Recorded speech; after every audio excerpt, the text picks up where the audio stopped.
Hi brothers and sisters, welcome to this new video. Bihar election result ஆளுங்கட்சிக்கு ஆதரவாக வந்த பிறகும் எந்த மாற்றம் இல்லாம கிணத்துல போட்ட கண்டு மாதிரி நிஃப்டி 26,000 கிட்டக்கு கூட க்ளோஸ் வைக்கல.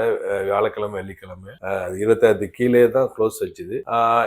ஒரே இன்வெஸ்டர்ஸுக்கு மற்ற எல்லாருக்குமே கன்ஃபியூஷனான சூழ்நிலையில மார்க்கெட் இன்னைக்கு வந்து ஓப்பன் ஆச்சு. ஆனா ஒரே ஒரு பாசிட்டிவ், ஃப்ரைடே ஒரு நல்ல ஒரு கிரீன் கேண்டில் போட்டுச்சு. இன்னைக்கு என்ன நடந்ததுங்கிறத நம்ம பார்ப்போம் ஃபர்தரா. சரியா? அப்புறம் டெக்னிக்கலா நாளைக்கு முக்கியமான நாளாங்கிற ஒரு ஹெட்டிங்ல நம்ம பார்ப்போம் டெக்னிக்கலா. அதே மாதிரி இன்னைக்கு வந்து auto sector and banking sector நல்ல பெர்ஃபார்மன்ஸ் கொடுத்துச்சு. 0.85% ஆட்டோ செக்டர் இன்னைக்கு இருக்கு.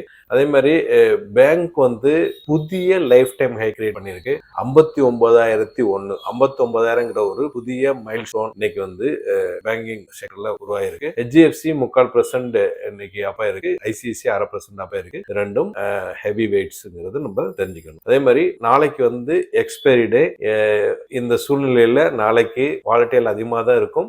அதுவும் நம்ம பார்ப்போம். ஆப்ஷன் செயின்ல எப்படி இருக்குது பிசிஆர் எல்லாமே தொடர்ந்து பார்ப்போம். கிஃப்ட் நிஃப்டி அபோவ் ட்ரேட் ஆனதுனால டெலிகிராம்ல கேப்னு சொல்லி அப்டேட் பண்ணியிருந்தேன். டெலிகிராம்ல ஜாயின் பண்ணாதவங்க லிங்கை பயன்படுத்தி ஜாயின் பண்ணிங்க. ஃபேக் ஐடியில ஜாயின் பண்ணி ஏமாந்துட வேண்டாம். அதே மாதிரி எனக்கு ஆதரவு அளிக்க விரும்புறவங்க ஜாயின் பட்டனை கிளிக் பண்ணி மெம்பர்ஷிப்ல ஜாயின் பண்ணி எனக்கு ஆதரவு அளிக்கலாம். வாங்க சார்ட்குள்ள போயிடலாம். அந்த 5 மினிட்ஸ் கேண்டில் மாத்திரம் இதான். இது ஃப்ரைடே க்ளோஸ் 25,901. இன்னைக்கு ஓபன் வந்து 25,947. 38 பாயிண்ட்ஸ் இன்னைக்கு கேப் அப் ஆச்சு. 9.15க்கு ஒரு லோ கிரியேட் பண்ணிச்சு 25,906. அதுதான் இன்றைய லோ கூட.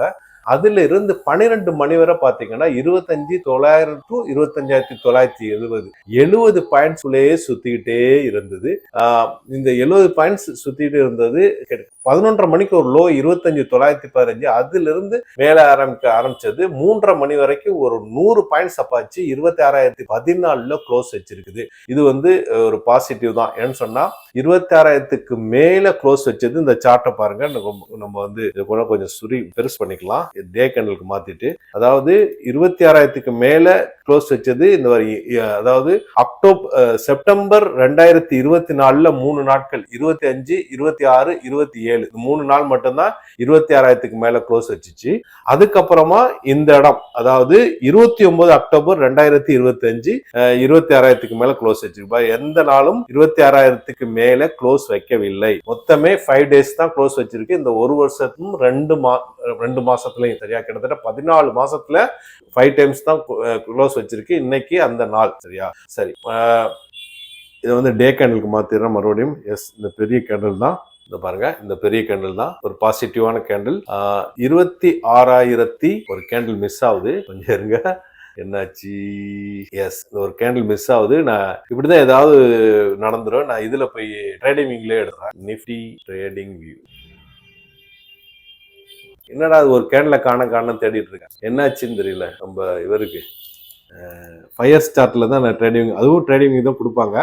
இதை இப்ப காமிக்கிறேன். ரெண்டையும் நீங்க பாத்தீங்கன்னா தெரியும். இது பாத்தீங்களா? டே கேண்டில்ல இந்த கேண்டிலே காண பாருங்க. அங்க ட்ரேட் இது பாருங்க, ஃபயர்ஸ்ல ஒரு கேண்டிலே காண பாருங்க. நான் ரெஃப்ரெஷ் பண்ணி கூட காமிக்கிறேன் பாருங்க. ரெஃப்ரெஷ் கூட பண்ணிட்டேன். ஒரு கேண்டிலே காண பாருங்க. ஓகே, சரி, நம்ம வந்து ட்ரேடிங்லேயே நம்ம இது பண்ணிடலாம். இந்த மாதிரி தான் சில நேரத்துல கன்ஃபியூஷன் ஆகி போயிடும். நம்ம கொஞ்சம் கவனமா பார்க்கணும். ஒரு கேண்டில் விட்டுட்டு நம்ம பண்ண முடியாது. இந்த கேண்டில் தாங்க இன்னைக்கு ஓப்பன் வந்து 26,948, ஹை 26,024, லோ 25,906, க்ளோஸ் 26,013. 120 பாயிண்ட்ஸ் இன்னைக்கு கிரீன் கேண்டில் போட்டிருக்கு.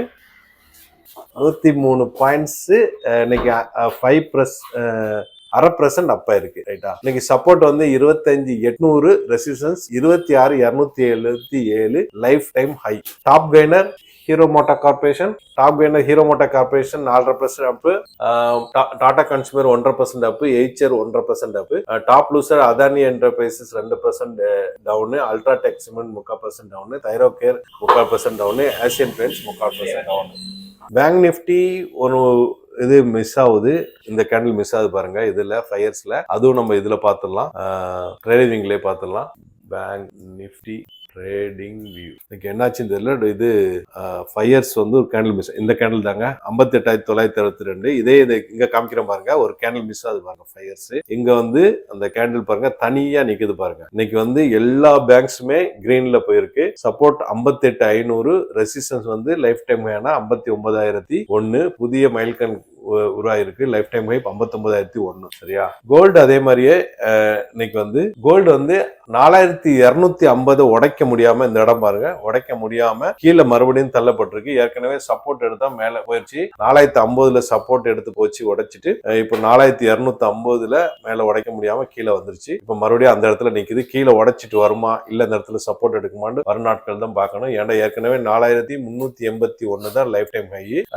இப்ப வந்து 3,886 வரைக்கும் நம்ம கீழே வந்துட்டு இப்ப மேல வந்திருக்குது. கோல்ட் ரேட் வந்து 11,540, சவரன் 92,320 விற்கப்படுது. சில்வர் 173. சில்வர் லைஃப் டைம் ஹையை தொட்டுட்டு வந்திருக்கு. இப்ப அதையும் நம்ம பாத்துருவோம். இந்த பாருங்க, லைஃப் டைம் ஹையை தொட்டுட்டு அதை பிரேக் பண்ண முடியல, கீழே வந்துருச்சு. 54.485 அது பக்கத்துல போச்சு, கீழே வந்துச்சு. 50ங்கிறது ஒரு ரெசிஸ்டன்ஸ். அந்த இடத்த தான் மறுபடியும் தொட்டுட்டு, ஏற்கனவே 5-6 கேண்டில் வந்துச்சு பாருங்களேன், அதே இடத்துல தொட்டுட்டு மறுபடியும் மேல வர்றதுக்கு முயற்சி எடுக்குது. இல்லாட்டி கீழே பிரேக் அவுட் கொடுக்கும். 45.55ல இருந்து மேல போச்சுங்கிறது நம்ம பார்த்தோம். அதே மாதிரி யூஎஸ்ஏ ஆயில் 60ங்கிற டாலர்லயே தான் கண்டினியூ ஆயிட்டே இருக்கு. பிட்காயின் ரொம்ப மோசம், 95,000 கீழே போயிடுச்சு. பிட்காயின் 1,26,000 பிளஸ் தான் லைஃப் டைம் ஹை. இப்ப பாருங்க 95,358.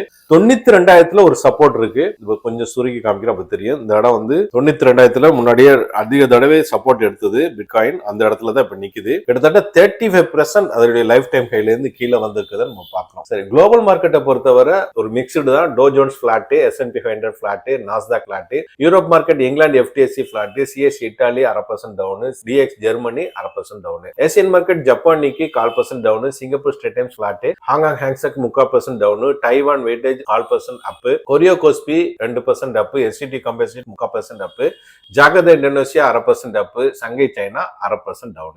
FID ஆக்டிவிட்டி பொறுத்தவரை அவங்க FIs ஃபுல்லா வித்துட்டு இருக்காங்க. இந்த மாசம் ஃபுல்லாவே வித்துட்டாங்க. இடையில ஏர்டெல் மட்டும்தான் கிரீன்ல காமிக்குது. 13,652 கோடி வித்துருக்காங்க.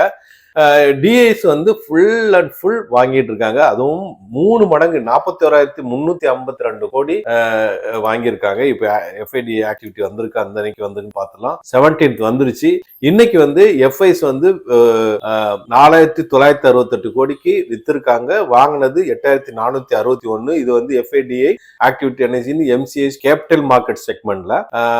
FIDI trading activity NSE capital மார்க்கெட்ல வந்து 771 ரூபாய்க்கு FI வாங்கியிருக்காங்க. டிஐஸ் 1,200 கோடிக்கு வாங்கியிருக்காங்க. சரியா? ஆப்ஷன் செயின் ஒரு இன்ட்ரெஸ்டிங்கா இருக்கு. அதாவது PCR ரேஷியோ பார்க்கும்போது 1.09 நியூட்ரல்ங்கிறத காமிக்குது.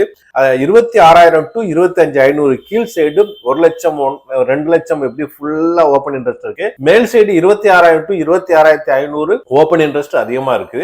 மொத்தத்துல ரெண்டும் ஈக்குவலா இருக்கு. 1.9 ஒரு நியூட்ரலா அமையவும் ஐயம் இருக்கு. நாளைக்கு எக்ஸ்பைரி டே, நம்ம அது கவனத்துக்கு வரணும். சில நியூஸ் பார்த்துட்டு டெக்னிக்கலா பார்த்துடலாம். நியூஸ் பொறுத்தவரை any country do business with Russia will be very severely sanctioned. Trump சொல்லியிருக்காரு. எண்டு மின்ட்ல வந்திருக்கு.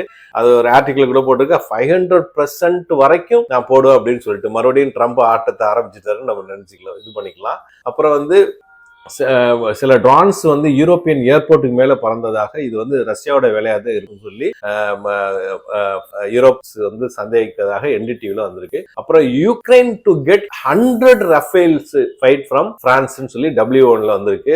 ரஷ்யா ரொம்ப கொடூர தாக்குதல் பண்ணுது யுக்ரைனை. யுக்ரைன் வந்து 100 ரஃபேல வாங்க போறதாக பிரான்ஸ் வந்து W1ல இருந்து வந்திருக்கு. அப்புறம் China and Japan are war of words. Taiwan விஷயத்துல சைனாவும் ஜப்பானும் பேச்சுக்கள் போர் நடந்துட்டு இருக்கு. இது வாட் ஹேப்பன் நெக்ஸ்ட் இந்த கார்டியன்ல ஒரு ஆர்டிகல் வந்திருக்கு. அதே மாதிரி இந்தியாவில் உள்ள ஈரான் எம்பசி வந்து கவலை தெரிவிச்சிருக்கு. மதீனால பஸ் ஆக்சிடென்ட் நடந்தது, இந்தியன்ஸ் நிறைய இறந்தாங்க, இதுக்காக கவலை செய்த ட்ரிபியூன் இந்தியால வந்திருக்கு. அப்புறம் ஈரான் வந்து அமெரிக்கா கூட நியூக்ளியர் டாக்ஸுக்கு ரெடி, ஆனா வந்து நீங்க ரெஸ்பெக்ட் அண்ட் டிக்னிட்டி கொடுக்கணும். இந்த வீக்ல இந்த இது வந்திருக்கு. அதே மாதிரி பாலஸ்தீன்ஸ் வந்து காசால உள்ளவங்க அவங்க வந்து ரொம்ப குளிர்னால அதுங்க வெதர் வந்து மழை வெதர் ஆயிடுச்சு கஷ்டப்பட்டதாக அல்ஜீசியாவில் வந்திருக்கு. அப்புறம் ஜெர்மன் வந்து இஸ்ரேலுடைய அந்த ஆயுத ஏற்றுமதியை வந்து லிஃப்ட் பண்ணிட்டாங்க அப்படின்னு சொல்லி யாஹூ ஃபர்ஸ்ட் போஸ்ட்ல வந்தது. சரி வாங்க டெக்னிக்கலா நம்ம பார்த்துடலாம். எஸ் இந்த இடம் தான் இப்போ வந்து இதுல பார்த்துருவோம். அதாவது ஃபயர்ஸ் சரி பண்ணிட்டாங்களான்னு பார்த்துட்டு நம்ம இது பண்ணிக்கலாம். 50 எஸ் 2013 எஸ் இன்னும் சரி பண்ணல. அந்த ஒரு கேண்டில் காண பாருங்களேன். நம்ம இதுலயே போயிடலாம், ட்ரேடிங்லயே போயிடலாம். எஸ் நிஃப்டி 50 இது வந்து பேங்க் நிஃப்டி பார்த்தோம். நிஃப்டி 50 பார்த்துருவோம். எஸ் எஸ் இந்த கேண்டில் தான்.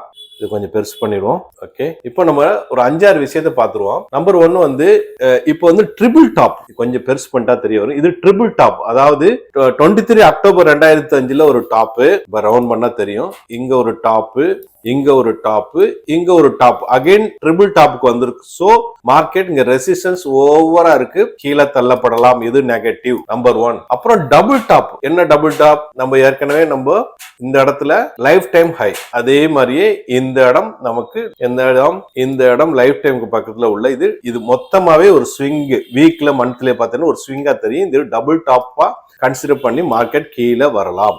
இதுவும் நெகட்டிவ். 2 ரெசிஸ்டன்ஸ் வந்து ஹெவியா இருக்கு, மேல ஹெவியான ரெசிஸ்டன்ஸ் இருக்கு. இது வந்து ஆப்ஷன் செயின்ல பாத்தீங்கன்னா நீங்க ஓபன் இன்ட்ரெஸ்ட் அதிகமா இருக்கு. இது ஒரு கீழையும் இருக்கு. இது ஒரு நியூட்ரலா நம்ம எடுத்துக்கிட்டா கூட ட்ரம்புடைய வார்த்தைகள் இப்ப மறுபடியும் நெகட்டிவ் ஆயிட்டு இருக்கு. ரஷ்யா கிட்ட பண்ணா அப்படிங்கிற வார்த்தை ஆரம்பிச்சிட்டு இருக்காரு. இன்னும் அவர் நிதானத்துக்கு வரல. அந்த ட்ரம்ப் டாரிஃப் விஷயத்துல இருக்காரு. அப்புறம் எஃப்ஐஸ் 70 மணிக்கு வித்துட்டு இருக்காங்க, அது நெகட்டிவ். டிஐஸ் வாங்கிட்டு இருக்காங்க, அது பாசிட்டிவ். அப்போ மார்க்கெட் வந்து டூ மணி, அதாவது டியூரேஷன் ஓவர் ஆகி போச்சு. இந்த இடத்துல இருந்து இந்த இடம் பாருங்க, இந்த இடத்துல இருந்து இந்த இடம் ரொம்ப ஓவரா சுத்திடுச்சு. மார்க்கெட் கிட்டத்தட்ட 1 வருஷம் 2 மாசம் சுத்திடுச்சு. சோ நாளைக்கு ஒரு முக்கியமான நாளா இருக்கலாம். நாளைக்கு எக்ஸ்பைரி கூட. இதை உடைச்சிட்டு மேல போறதுக்கு தான் எல்லாரும் வெயிட் பண்றோம். ரைட்டா, உடைச்சு மேல போகணும். இல்லாவிட்டால் டிஏஸும் ப்ராஃபிட் புக் பண்ண நினைச்சிட்டாங்கண்டா, அதுதான் மைனஸ் பாயிண்ட். வேற வழியே கிடையாது மார்க்கெட் கீழே வர்றது. ட்ரம்புடைய நியூஸ் மற்ற விஷயங்கள்லாம் முடிவெடுக்கும். இந்த வீடியோ பயனுள்ளதா இருக்குன்னு நம்புறேன். மற்றவங்களுக்கு ஷேர் பண்ணுங்க. புதுசாக பார்க்கணும், சப்ஸ்கிரைப் பண்ணி பெல் ஐக்கனை கிளிக் பண்ணிக்கோங்க. தேங்க்ஸ் ஃபார் வாட்சிங்.